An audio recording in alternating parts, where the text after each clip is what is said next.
This podcast is brought to you by Free Buddhist Audio, the Dharma for your life. Our work is funded entirely by donations from our generous listeners. If you would like to help us keep this free, make a contribution at freebuddhistaudio.com/donate. Thank you, and happy listening. This is the last talk we've got in a series we've been doing on communication. A few weeks ago, Bodhilila launched the series, and she talked about some of the Buddha's advice on communication. She particularly showed us that sort of grid of how he's suggesting you should combine things like truthful and kindly communication and the importance of finding the right time and so on. And then we had a look at particularly truthful communication, then at kindly communication. Then we had a special guest, Jai Raja, who came down to talk about helpful communication, somebody who's got a lot of experience of communication skills. And then last week, Vlasmani on harmonious communication. So we've been through what are called the 4 speech precepts. So when we were reciting the precepts before the meditation, there were 5 precepts there. And one of them was to do with speech. You remember, with truthful communication, I purify my speech. But actually, there's a longer list of precepts that's taken on by ordained members of our own order, which is known as the 10 precepts, which goes back to the time of the Buddha. And in that, instead of 1 precept, there are 4 precepts.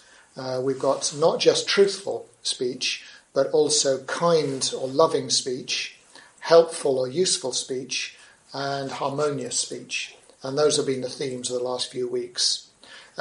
So we've done all those. So today, originally I was thinking maybe it could be a little bit of a one of those things. Do you ever read in The Guardian, "This column can change your life"? Where it sort of describes lots of little tips as to how you can have a more constructive approach to life. So I thought maybe we could do that. And then I thought, no, it's Christmas. It's time for celebrations. I'd rather just do a bit of tell you some stories, really. So I hope you don't mind not getting all those tips. Maybe there will be some tips, though, in the stories. And I wanted to go back again, as Bodhilila did, to the Buddha himself and the time of the Buddha. So as you probably know, we're talking about 400 or 500 years BCE in northeastern India, where Buddhism started by the Buddha. But before I do that, I want to go back a little less far. I want to go back some 40 years to the origins, not of Buddhism as a whole, but the origins of here, the West London Buddhist Centre. The charity that runs the centre was founded in 1976, but there were activities even before then, and they were run by a man called Vangisa. And I wanted to talk about Vangisa because his namesake is the main hero of one of the stories I want to tell about the time of the Buddha. And I thought you might just be interested to hear a little bit about the origins of the West London Centre, in case you haven't done so before.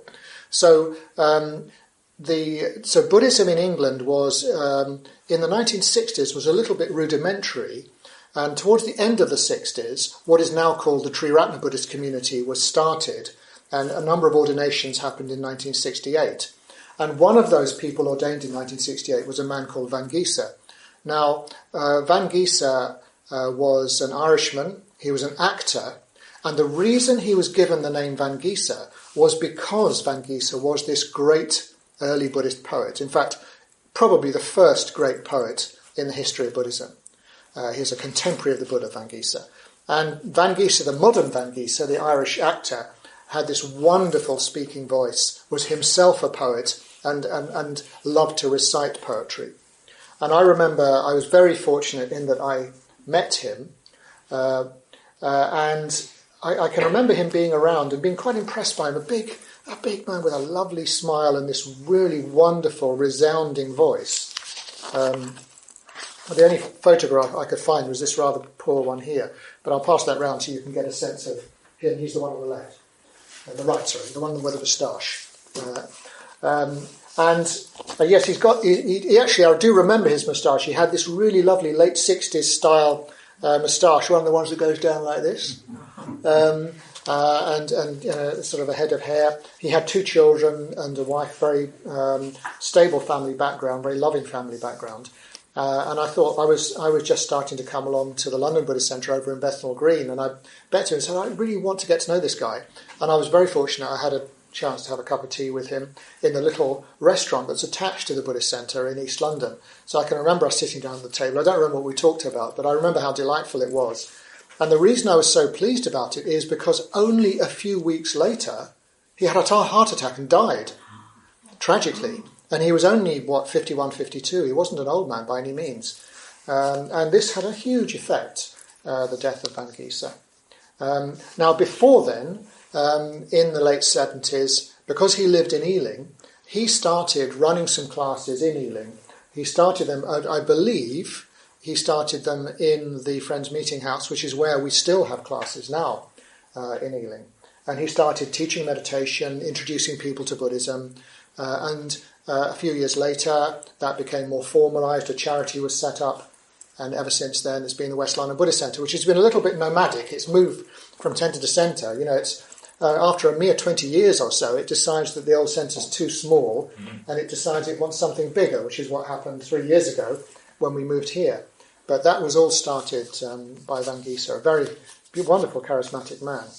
And I had that meeting with him. A few weeks later, I heard he died.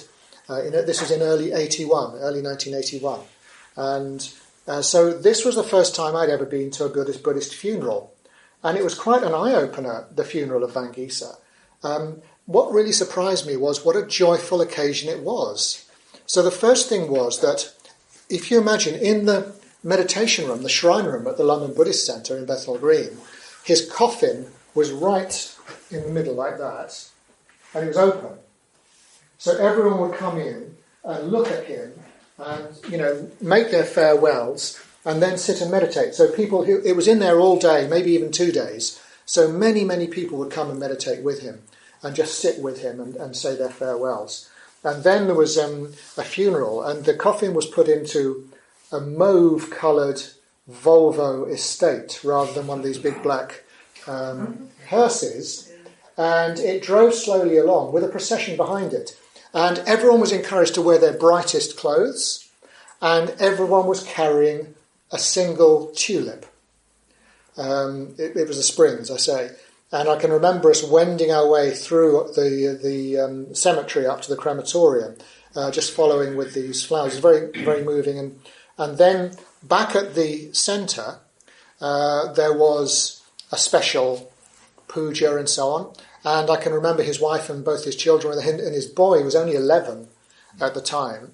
Really tragic for him to lose his father at such a young age. And he played the flute.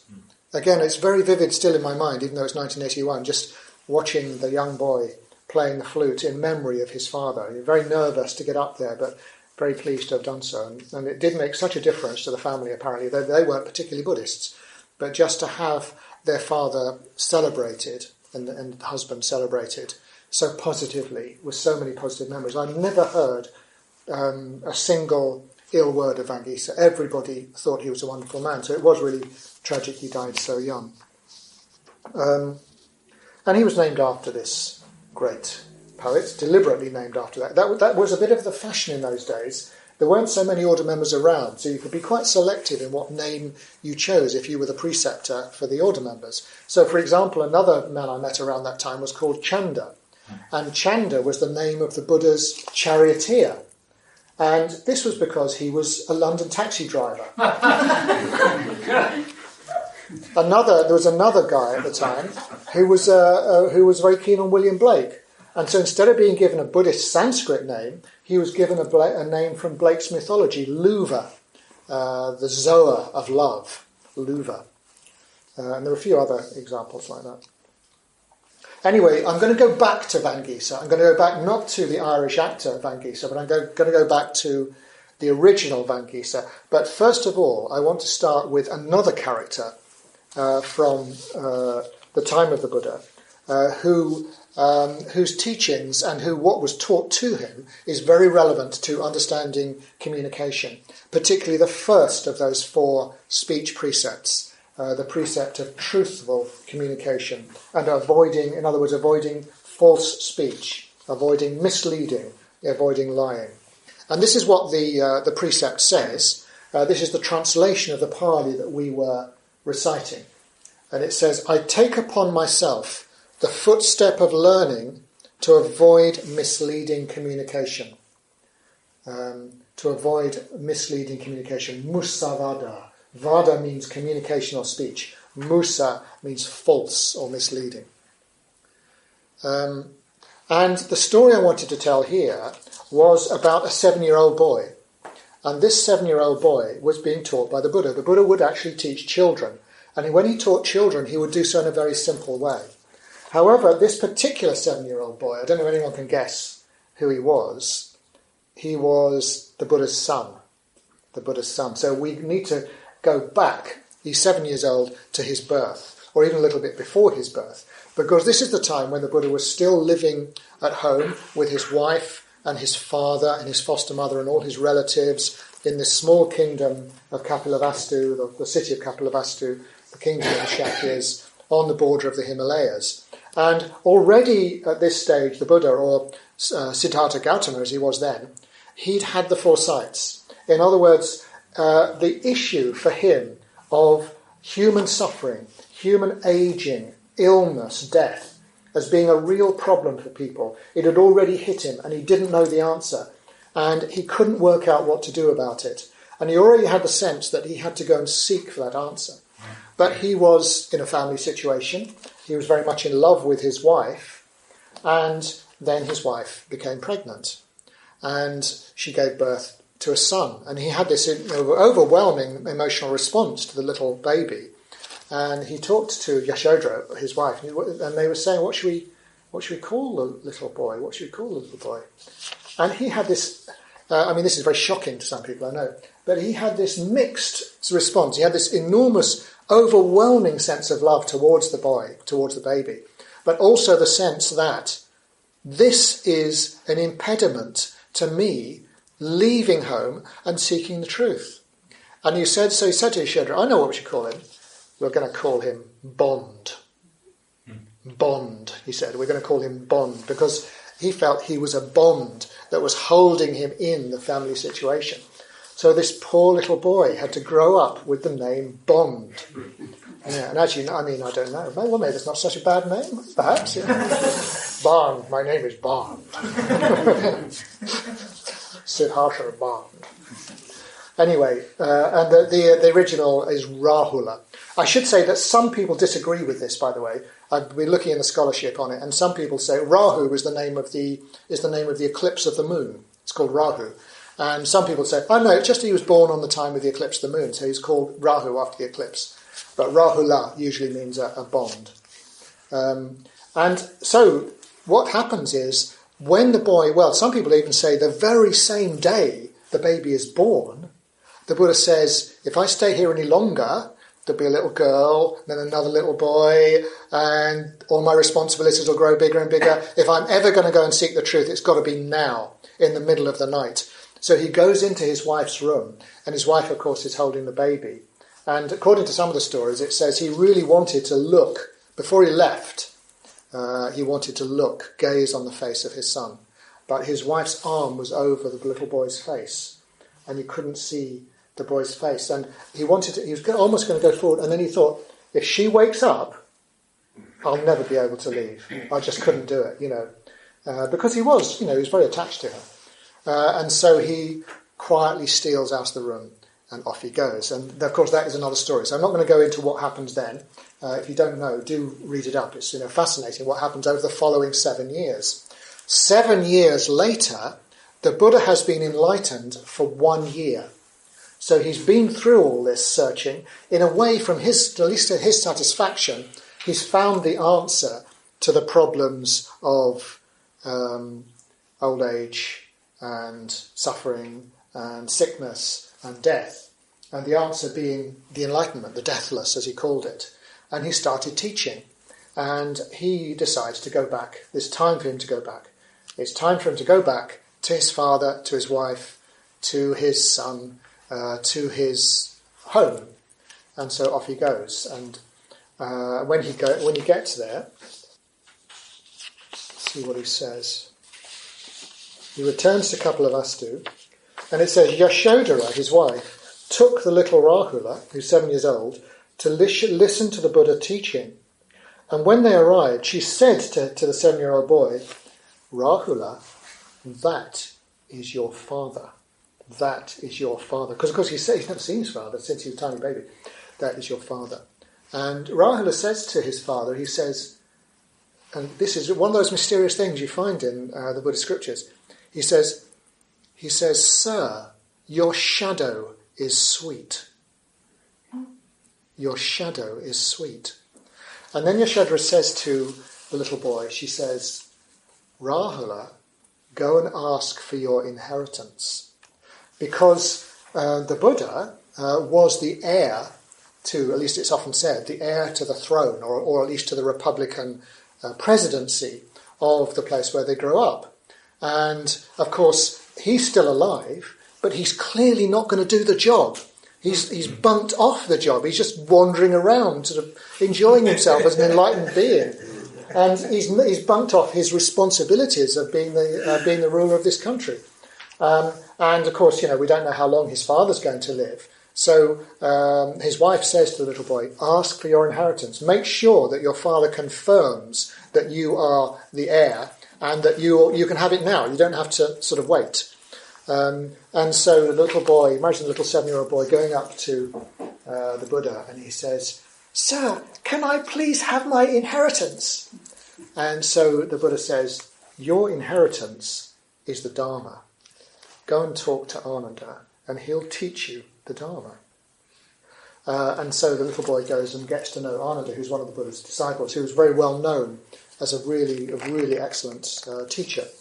And the boy became a sort of a monklet, if that's the right word. And much to the grandfather's disgust. And the grandfather actually went and complained to the Buddha. He says, look, not only is your son left to become a little monk, a number of your other relatives have as well. We're getting depleted. And they didn't ask their parents' permission. And so the Buddha said, okay, well, fair enough. I do understand your point of view. And he says, from now on, anyone who wants to become a monk or a nun, at least up to a certain age, needs to make sure they've asked the permission of their parents or their wife or husband, which is interesting, isn't it?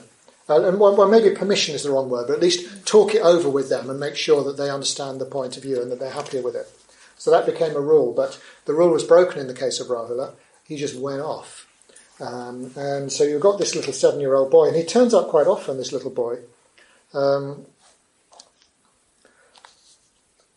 sometimes it's Ananda talking to him and teaching him, but sometimes it's the Buddha. And that's why I've got these things here, because the way the Buddha taught Rahula, I think, is very interesting, because it's very, very simple. It's very simple what he says. And he wants to talk to the boy about lying. Now, it doesn't actually say this, but, 7-year-old kids do have a tendency sometimes to lie. They want to get their own way. And so I sort of assume that that's what's happened. The little boy has told some sort of a lie. And his father is talking to him. A bit like George Washington talking to his father, about who chopped down the cherry tree, that old story. Anyway, forget about that one. But you've got Rahula talking to the Buddha. And the Buddha says, do you see this jar of water? And Rahula says, yes. And the Buddha says, there's not much water in it, is there? He says, no. And he says, it's the same with people who lie. He says, there's not very much virtue in them. There's not very much balance. It's an unusual word he uses. There's very little balance in those who have no shame in intentional lying. If you don't feel remorse if you do that, it shows that there isn't very much balance. There isn't very much virtue in you. And then he says, he poured it away. He poured it on the ground, but I'm not going to do that here. So he pours the water onto the ground, and he says, do you see that water on the ground that I've just thrown away? And he says, even so, Rahula, thrown away is the balance of those who have no shame in intentional lying. You've thrown it away. You've just thrown it away because you have no shame in intentional lying. And then you see, I better not do this, I might break this, but he knocks over the water pot like this. And he says, "Do you see this pot that I just knocked over?" "Yes, sir." He says, "Even so unbalanced are those who have no shame in intentional lying." And then he picks up the pot again and he says, "Do you see this pot? Completely empty, nothing in it. This just empty pot." And Rahula says, "Yes." He says, "Even so, Rahula, empty and void is the harmony and balance of those who have no shame at intentional lying." And so he really pushes this. He impresses upon Rahula the importance of speaking the truth. And it does occur to me, this one, it's like, I don't know how much this came up in our talks, because I think we are very sophisticated and we tend to have also, but sometimes you should lie. And I'm sure there may be some truth in that. A very extreme example is the Gestapo is coming to pick up Anne Frank. Is she in the attic or not? You say, "I have no Anne Frank in my attic." Fair enough, you lie, yeah. But sometimes I think we give ourselves justifications. "Oh yeah, I won't tell my mum about such and such because it'll upset her. And I won't tell this person the truth about their health because they can't take it." And we give ourselves little excuses for not being truthful, rather than maybe for finding ways of being truthful, finding the right time to do it, making sure we can tell the truth with a kindly intention and so on. So I don't know, it's worth reflecting on that, I think, because probably all of us have got our little reasons as to why we sometimes exaggerate or sometimes hide things from people and so on. And the Buddha, to Raha at least, is saying, look, don't do that. And in fact later he says, don't even do it in jest. He says, "Rahula, for anyone who has no shame in intentional lying, there is no evil that person cannot do. Therefore you should train yourself like this. I will not tell a lie, not even in jest." And the example that Buddha gives is, he says, imagine an elephant that's being trained up for battle. If the elephant is trained up, because they used elephants in warfare in India in those days, and probably know Alexander the Great, when he invaded India, he had to face these elephants, He says, an elephant that's being trained up for battle has no compunction about trampling people to death. It's the same for a person who deliberately lies. They have no compunction about other unskillful behaviour. And I don't know, one could look into that. Why should that be? Is that true or not? But I think the suggestion is that if you lie, you lie to yourself. You mislead yourself. And as a result, you don't really have a touchstone for saying, what is my integrity? Do I have integrity or not? I don't even really know what the truth is. I can't quite remember what I've said to people. And so that means that you can, in a way, fool yourself. You can do things that are really harmful to other people, but you lie to yourself about, oh no, I did it for good reasons and all that kind of thing. So in a way, he's almost saying that the first of the precepts to keep is the truthfulness precept. And I'm sure we can have a big debate about this, and I'm sure you can think of, what about such and such, what about such and such? But just worth thinking about it, not as a dogma, not as something rigid, but that's interesting. Is that true? How important is it to have integrity, to really be able to speak the truth, to speak what's genuinely on my mind, in a way that is kind and timely, of course. And then, that's right, when he'd explained all this to his son, and when he's told him what has to be done, he doesn't stop there, the Buddha. He says, how do you do this? How can you be truthful? And he says, he picks up a mirror.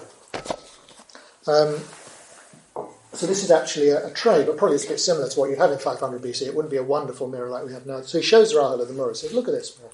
So little boy, 7-year-old boy, he's looking in the mirror at himself, sort of touching his nose and all that kind of thing.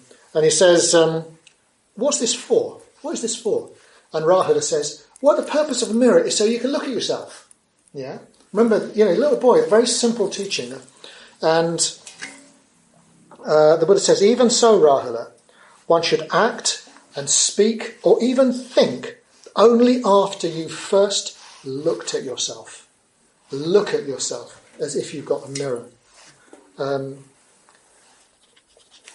He says, before acting or speaking, one should think, what I'm about to do, will it harm me?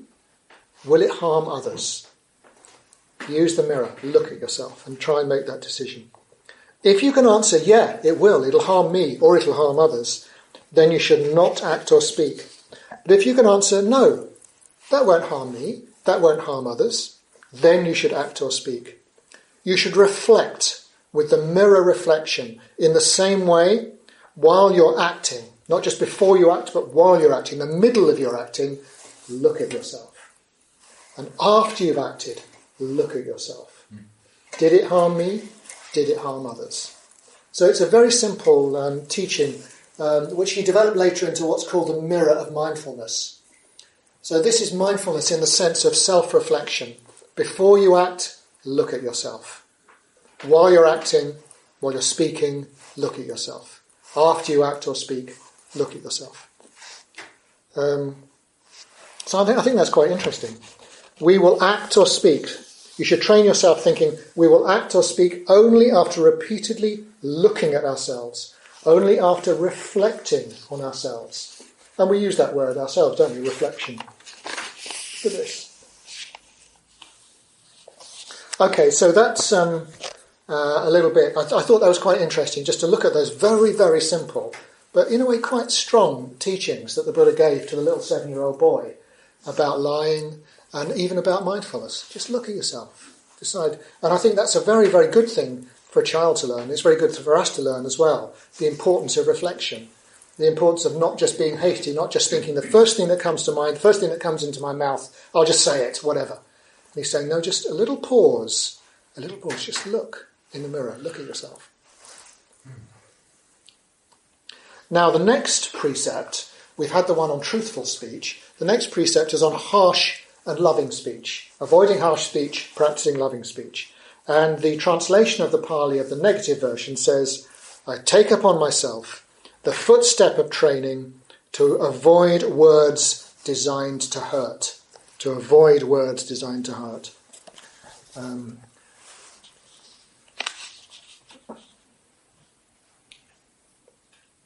so this is where I wanted to talk a little bit about the original Vangisa. Now, it's a bit mysterious, the original Vangisa. A lot of his poems were preserved in the Pali Canon. At least 15 poems in the Pali Canon and a few others scattered about in other sources as well, which is quite amazing, for those poems to survive for 2,500 years, it seems to me. And he was obviously very well known as a poet after he'd become a Buddhist, and he was clearly, he saw himself as a poet before he was a Buddhist as well. But his job apparently was rather different. And this is something I'm a bit suspicious about this. It might be there were two people called Vangisa and they got confused. Because the commentary says before Vangisa became a Buddhist, he was a specialist in tapping skulls, which is why I've got this skull here. That was his profession. He was a Brahmin, and the Brahmins, of course, they took up most of the religious jobs. And what he would do was, he would make his living by going from village to village, and he would say to people, would you like to know whether your relatives, whether your mum, who's dead, went to heaven or not? And they'd say, oh, yeah, I'd like to know. Did she go to heaven? Yeah, or what? Oh, where is she now? He said, okay, all I need is the skull. So they had to go out with a spade, dig up Mum's skull, and bring it to Vangisa. And Vangisa would get his little hammer, and he'd go...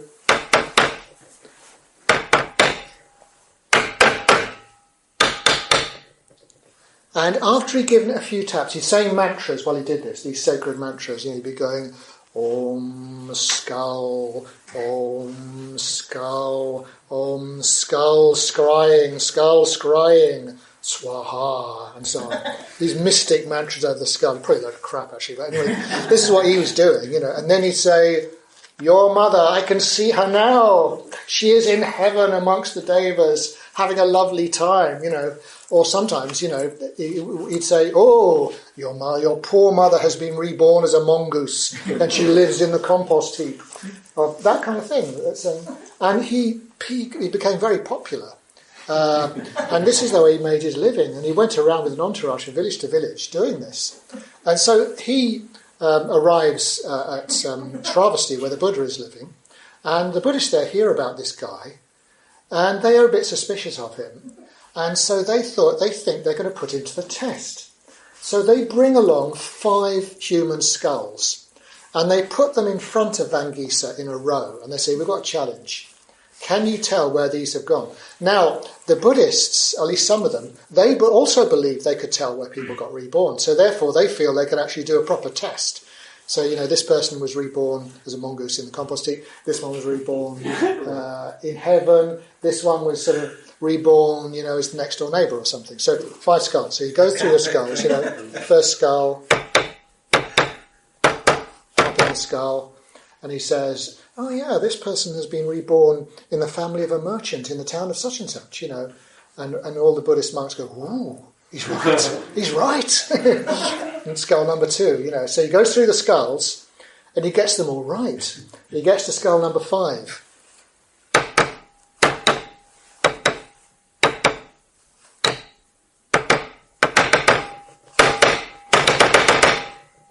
And he says, I can't tell. That is the first skull I've ever come across where I don't know where this person has ended up.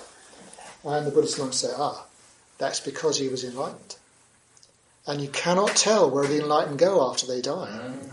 And Vangisa is very impressed by this. He says, what mantra, what special magic spell can I learn to tell whether one of my clients is enlightened or not? I realise there is a gap in my art. I need to know this. And so they say, you're going to have to join the Buddhist order if you're going to do that. We'll teach you special mantras for it. So it seems a bit of a cheat, really, isn't it? Anyway, but that's what they say. And he says, oh, yes, I'm going to do that. So he decides to become a monk and he joins the Buddhist order. So this is the story about, and it doesn't mention his poetry, but it's quite clear. He never mentions this fact in his poems, that he used to be a skull tapper. All he mentions is that he was always a poet. And he talks quite a lot about that. So it's a nice story, but I sort of rather doubt it myself as whether it really was Vangisa. But maybe you can see more deeply into it. You can see some symbolic connection between this process of skull tapping and understanding the destiny of people and the art of poetry. I don't know. Do let me know if you can. So he becomes a Buddhist monk. He becomes a follower of the Buddha, and actually he gets really into it.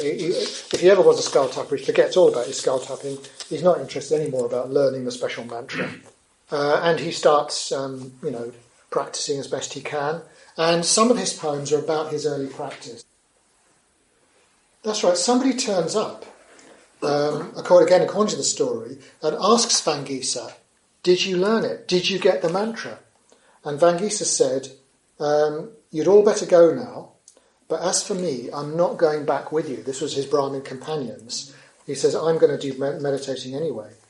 And he says, Vangisa, the Buddha says, Vangisa really now knows the death and rebirth of beings because he's gained enlightenment. So eventually he did manage to gain enlightenment. Now, after one of the poems he recites, the Buddha asks Vangisa, he says, look, that was a brilliant poem. Did you just make that up on the spot? Or did you spend weeks composing it? And Vangisa says, no, it just comes to me. It just comes to me. It comes to me. And the Buddha says, let's have some more then. Will it come to you? And he recites another poem. And it just sort of comes to him. It comes to him. And every time he says a poem, he'll go up to, sometimes it's with the Buddha, sometimes with someone else, and he'll say to them, it's rising up, it's rising up, it's coming to me, it's coming to me. And they say to him, Vangisa, let it come, let it rise up. And then out comes this poem, out comes this beautiful poem. So on one occasion, the Buddha was giving a talk, and this is in a way my excuse for talking about Vangisa here. I mean, obviously poetry is to do with communication, but it's a bit more than that, because the Buddha gave a talk on good communication. And he emphasised 4 qualities in particular in this talk. He says your speech should be skillful, it should be useful, it should be pleasing, and it should be truthful. And Vangisa was listening to this talk, and he gets up and he says, it's coming, It's rising up. It's coming to me. It's coming to me. And the Buddha says to it, let it come. Let it come. And Vangisa recites his poem. And this is the poem. Let us use words that do not cause us pain. Let us use words that do not hurt each other. Those truly are wholesome words. Let us use pleasant speech where the words make people glad, not laying hold of others' faults. Let us use pleasant speech on others. The words of truth are like the nectar of immortality, the deathless, and this fact is timeless. As the old saying goes, words of truth cannot die. The best people, they say, are well grounded in all these forms of perfect speech, in truth, in welfare, and in virtue. But the words that the Buddha speaks excel all others. They are the words that lead to nirvana. They put an end to suffering. So this is the little poem that he composes. Of course, the trouble is, in translation, it's very difficult with poetry in translation, isn't it? Unless the translator is a poet. I was just wondering if I could try saying what it is in Pali. Are there any Pali scholars here who speak Pali well? Because I was going to ask you to recite it if you did. It's a little bit of a relief, actually. So you won't know how bad my Pali pronunciation is. So this is what it sounds like. I'll just give you the first little verse. Tang eva vachang bhaseya ya attanam natapeya parechana vihimseya save vacha subhasita. And I don't know if you can get it. The Pali is a very metrical language, so a lot of the poetry is often in the rhythm of the words, but it also, like English, it uses rhyme sometimes as well, so you'll have the last syllable rhyming, and you'll have sometimes a very strict meter, sometimes a much more loose meter. It's very, very variable, Pali, in that way. So I don't know if that gives you a sense of what it might sound like, and of course we don't even know if that's what it would have sounded like in those days, but at least that's the Pali as preserved for today.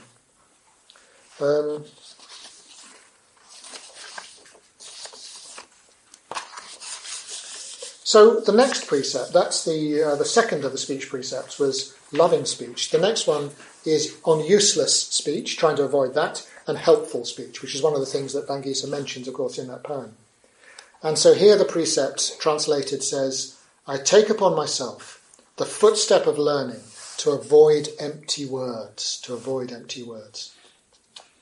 Now, Vangisa had always been a very fine poet, even before he became a Buddhist, and I suspect that his verses helped him in his practice, in his meditation practice, in his progress towards enlightenment. And I think this is one of the things about expressing yourself, learning to express yourself in poetry. It's not just something which is nice for others. It gives you a sort of an eloquence that allows you to explain your own experience to yourself. Poetry can convey the truth of Buddhism in some ways more effectively than lists or concepts or philosophical arguments. Poetry means using images, using metaphors, and putting these together in harmonious and pleasing ways. And apparently Vangisa's verses, Pali verses, were very beautiful. But he wrote a poem for himself, or a number of poems actually for himself, it seems, to try to describe what was happening. And there's a whole book of poems by the early Buddhist monks, which is this one here in translation called the Theragatha. The Theragatha means the verses of the elders. And the last and longest section is Vangisa's poetry. As I said, it includes some 15 poems, all run together. And in a way, you could say Vangisa has the pride of place here. But it's worth having a look at, if you're interested, to have a look at some of these poems. There's another volume by the early Buddhist bhikkhunis, the nuns, as well, which is sometimes said to be the first known religious writing by women in the whole world. And they're both the monks and the nuns verses are really, really striking. Some of them very beautiful descriptions of experience, of tragedy, of crises in life, but also descriptions of nature, descriptions of meditation experience, descriptions of what it's like to get enlightened, descriptions of their devotion to their own teachers or to the Buddha. So they're fantastic, these poems. And maybe Vangisa's are the best. Yes, they are the longest anyway, certainly. So this is my very free translation of the poem he wrote in a way for himself, or one of the poems he wrote for himself, to help him with his practice. Here am I. I've left the household life to follow the Buddha, yet obsessive thoughts of all the girls I've known assail my mind. So this was, it wasn't the only hindrance he had actually. He mentions other ones in other poems. This particular one was remembering his old girlfriends. And then he says, this is where the metaphor comes in, the God of love with his flowery arrows is like 1,000 fine archers surrounding me. So as he's sitting there in meditation, he feels like there are 1,000 archers with their flowery arrows of desire pointing at him. And then he says, yet I will not tremble, for I have heard from the Buddha, bright as the sun, the way that leads to supreme peace of mind. My mind latched on to that way that the Buddha taught. O God of love and death, though you assail me, you will never find the path I take. I'm entirely giving up both liking and disliking. I'm entirely giving up both liking and disliking, not clinging to anything at all. Whatever I find in the earth and the sky, plunging into the world, all that is impermanent, all that is decaying. The wise never forget this. People are bound to their acquisitions. I drive away that clinging. People are caught up in a tangled net of many opinions. I shall not grasp at views, much less will I grasp at what is unskillful. Here the fires of longing are quenched. Here is the peaceful state, and here I bide my time. Shall I read that one again? It's difficult to take in the first time sometimes, isn't it? So, here am I, I've left the household life to follow the Buddha, yet obsessive thoughts of the girls I've known assail my mind. The God of love with his flowery arrows is like 1,000 fine archers surrounding me, yet I will not tremble.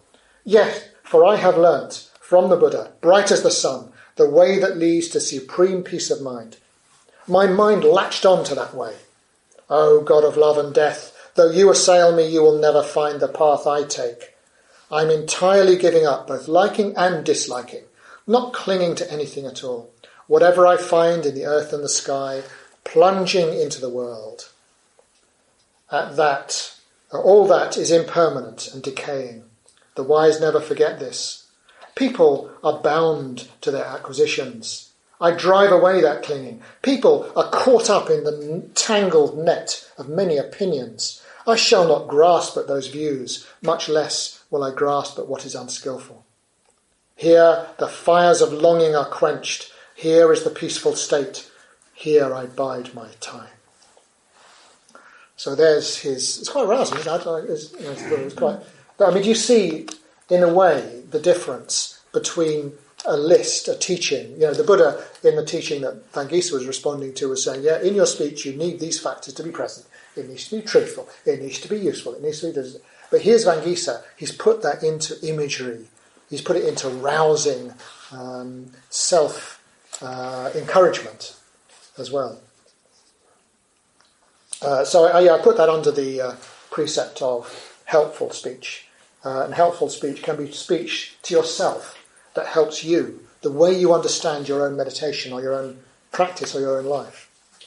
And then the final one of the speech precepts is to do with negatively slanderous speech and positively harmonious speech. That's the last one. And here is what it says, translated from Pali. I take upon myself the footstep of learning to avoid driving people apart. Driving people apart. In other words, Slanderous speech means divisive speech that's designed to divide people from each other. And we heard about that last week from Vlasamani. And his harmonious speech, Vangisa's harmonious speech, comes in his skill, his enthusiasm, in particular in appreciating others. There are more poems of appreciation from Vangisa than any other topic, where he looks at people he knows, usually the great disciples of the Buddha or the Buddha himself, and he just says, what a brilliant guy, what a brilliant guy. But rather than just saying that, he puts it in much more detailed and specific terms. A good half of his poems are about his comrades, other disciples of Buddha. So this is the one on Shariputra, or Sariputta, who you've probably heard about. And Sariputta, who was probably the most important disciple of the Buddha, who's regarded as the originator of the Abhidharma, of the Buddhist psychological teachings, his name means, well, the son of Sari. And Sari, apparently, is possibly the name of an Indian myna bird. So there's a reference to that in the poem. So this is what Vangisa says in praise of Sariputta. Wise Sariputta is teaching the Dharma, so profound, so apposite, distinguishing the right path from the wrong path. He teaches in brief, or he teaches in enormous detail. His speech is as sweet as the song of the myna bird, and he's just as ready with his words. Hearing that sweet voice as he teaches, that lovely sound, so delightful, we listeners attend closely, with happy minds, full of joy. So that's his poem about Sariputta. And this one is about the Buddha. And he says, 1,000 and more have gathered here to listen to the happily attained, the Buddha, as he teaches the faultless Dharma of Nirvana, which is proof against fear. We hear immaculate Dharma being taught by the fully enlightened one, shining, resplendent under the reverence of his followers. Oh, you are a Naga, the seventh Buddha of our age, and like a monsoon cloud, you rain down the Dharma. I, Vangisa, left my meditation hut with an earnest wish to see you, teacher. Great hero, I touch your feet. And in another poem, he starts off a bit autobiographical again. And in fact, one of the things he does talk about is his own conceit as a poet. He says, I thought of myself as a fabulous poet, and I realised I had to deal with that conceit. And he talks about how he would practice with conceit and how he would practice with his rather over self-regard. And he mentions that in this particular poem. He says, I used to travel from village to village, from city to city, drunk with my brilliance as a poet. Then I saw the Buddha, who had reached the further shore, the sage who crossed to the far shore of pain, taught me the Dharma. I heard the Dharma, I believed it, and confidence blossomed. Hearing the Buddha teach, I went forth. Oh, truly, Buddhas arise for the welfare of so many men and women who practice their teaching. The Buddha's enlightenment was for the benefit of those disciples who came to see reality. The sun-like Buddha, out of compassion, taught the four truths, taught the eightfold way. I have seen these truths just as they are. I have reached the goal. I have completed the Buddha's teaching. From the feast that he shared out, I got the best portion. So that's his enlightenment poem. And there are quite a few of them in here. A poem, and this continues in Zen tradition, where a poem represents what the enlightenment experience is like. And this is the way he describes it, as partly just sort of praising the Buddha's teaching and recalling his own pride as a poet, which was eclipsed by this. So that's a little bit about Vangisa, the namesake of our founder here at West London. The first, perhaps the first great Buddhist poet writing or composing poetry in the Buddha's lifetime. And on the email going out this week, I'll give you a link. There's a whole book, actually, that brings all his poems together with an introduction and an explanation of them and so on. So I'll give you a link to that. You can actually find it online if you want to read some more of his poems. So look out for that. If you're not on our list, and the mailing list for the core Sangha, for the Sangha night, then just write your name down near the door and write down you want the Sangha night email. So I'm going to finish in just a second. I just thought I'd sum up a little bit about going back to those 4 speech precepts. And in Triratna, in this particular Buddhist movement, Sangharakshita, our founder, has taught these precepts as a path. In other words, he's suggested that in a way you could see them as being progressive, as building on each other, from truthful to loving to helpful to harmonious speech. So when you're speaking, first of all, be truthful. And this is the Buddha's suggestion to Rahula, that is the sine qua non. You really need to start with that integrity. You need to know at least what's going on. You need to understand yourself to some extent, and then to try to represent that without an attempt to mislead. Untruthful speech is to do with wanting to mislead people for your own benefit. That's why one's doing it. It's not just making a mistake. A mistake is a mistake. It's deliberately wanting to mislead others. And then, once you've at least got to that level of being truthful, you can then add on top of that. You can speak with a loving awareness of the other person. Truthfulness can happen in a vacuum. You can just write it and put it in a bottle and throw it over the side of the ship. But loving awareness needs the other person to be there. So the second of the speech precepts is to do with making a connection and actually being aware of the other person, taking them in as another human being. But then, if you can do that, you can move to the next level. And the next level is not just to be truthful, not just to be loving in your connection and awareness with the other, but actually to say something that's worth saying. So you might have the first 2 and it's very nice. You're being very kind. Oh, that's a nice shirt you've got, and so on. Yeah, that's fine. There's nothing wrong with that. But then it may be you start to think, is there anything helpful I can say? Is there anything meaningful I can say? Is there anything useful I can say? And then if you can achieve that, if you can say something, which is quite an ask actually, you can't always have anything useful to say if there's another person. We can't always, at least we can be truthful and loving, but we can't always say anything helpful. And it's very difficult, isn't it, if they come to you and they're going through a big issue or a problem in their life. The temptation is to think, oh yeah, I'll sort that out, I'll find the answer, and then you think, actually, I don't really know the answer. And it's really difficult to know what is helpful for other people. And in a way, I think it's best to assume that you don't know. It's best to assume that we do not know what is best, and maybe to bring out the helpful speech more in dialogue, just to say, okay, how are you finding it? What's going on? What's your view on it? Just listen. Learn to listen, and that can be the most helpful speech of all. If you can achieve helpful speech, if you can achieve meaningful speech, then there's a chance of complete harmony, the highest level of speech, harmonious speech. And this can become a mutual self-transcendence, where you don't feel any boundary, any barrier between yourself and the other. And you're communicating, but you don't need perhaps any words, or hardly any words.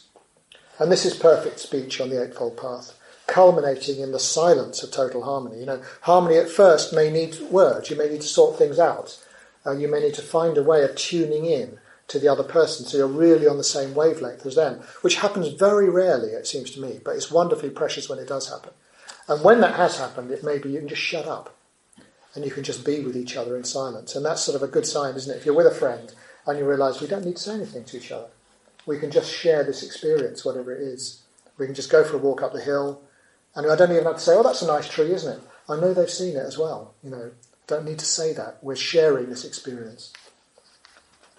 Perfect speech. Perfect speech is the third limb on the Noble Eightfold Path, a very important part of Buddhist practice. Okay, so I'm going to stop there. I hope that was of some interest. I find it really interesting sometimes just to hear about these early Buddhists. So you've heard about Rahula, the Buddha's son, the little 7-year-old boy, and the Buddha stressing the importance of truthfulness, and then giving him these images of pouring the water, and the image of the mirror. Reflect. Before you speak, reflect. While you speak, reflect. After you speak, reflect. And then Vangisa, the poet, and the value of poetry, the value of finding images and metaphors to use in your communication, even just to understand yourself better, to understand your own life better. We hope you enjoyed this week's podcast. Please help us keep this free. Make a contribution at freebuddhistaudio.com/donate. And thank you.